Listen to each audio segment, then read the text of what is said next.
Hello, my name is Jake Slomick, and I'm here to talk to you about cats. Cats are a very beloved companion to humans. One of the oldest examples is how they became an important symbol in ancient Egypt.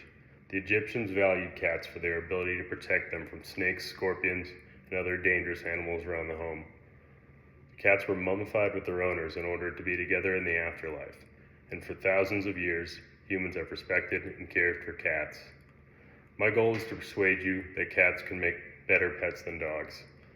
For people that would agree with me, I would listen because you might learn an extra thing or two you didn't know about your cat. And for people that wouldn't agree, I just want to let you know that cats are useful, self-sustainable animals. I personally have had many cats and dogs, and I'm borrowing books and articles to cite to help me along the way. But the first thing I would want to talk about is self-maintenance.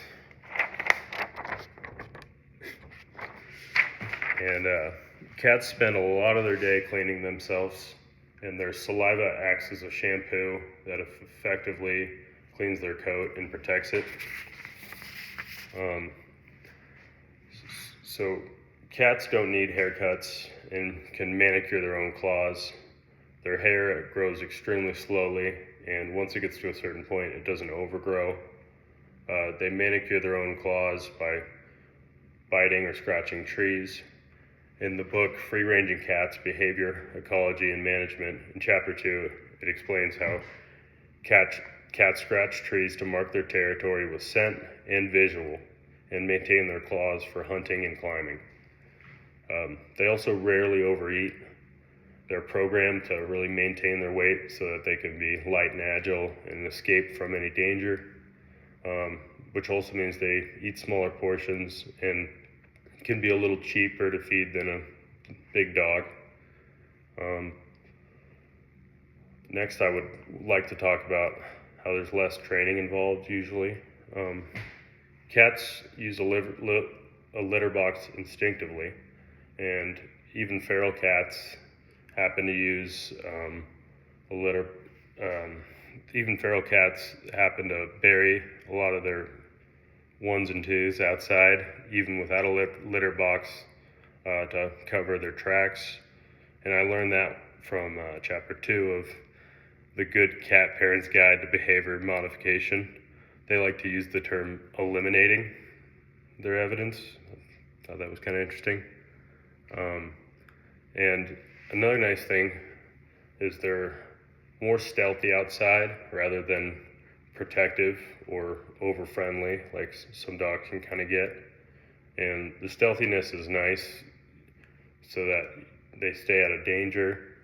And if you have guests over, they generally don't get as excited and jump on them or attack them as much as dogs, but dogs can also be trained well in that category. They also respond well to positive reinforcement.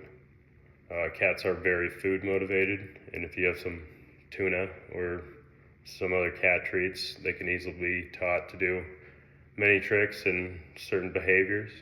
They respond well to a clicker, like a Pavlovian response, and can be trained easier than people realize a lot of the time.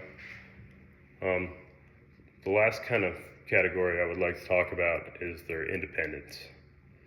And I think that's valuable for a younger person that wants to travel and has to work a lot, doesn't have a lot of help. But you can leave them unattended a bit longer. You could maybe take a small vacation and set them up with some food. Like we talked about earlier, they're not big overeaters. They eat the right amount, so that helps. And can generally do a little less damage to your house than dogs. I had a Labradoodle I loved, Coach, and anytime left him at the house for too long, he would just start chewing through a door. So. And then another thing I would want to talk about is hunting. Cats really enjoy hunting, and it's a good way for them to play and hone their skills. And they can even enjoy toys without company. They don't need as much attention as a dog needs, where they're constantly giving you the did I do good face, you know? And then in the book, Welfare of Cats, it basically taught me that the cat's reason for play is to develop its skills and its agility for hunting and getting away from danger. They also enjoy affection, but rarely beg for it. I love dogs, but sometimes they can just stare at you for hours and really just demand a lot of affection, and I don't always have the time for that.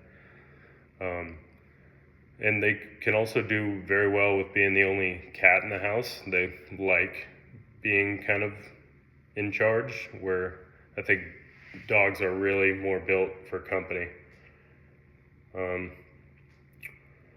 So in summary, 3 of the things that make cats very special animals is their ability for self-maintenance, the less training you have to put into them, and just how independent they are.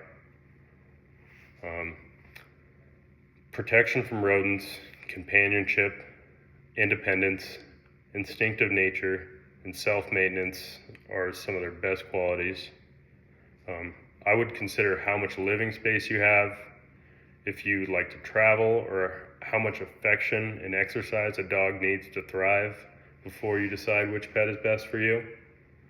And famous author Ernest Hemingway, he once said about cats in his classic kind of dark way, one cat just leads to another. Thank you very much.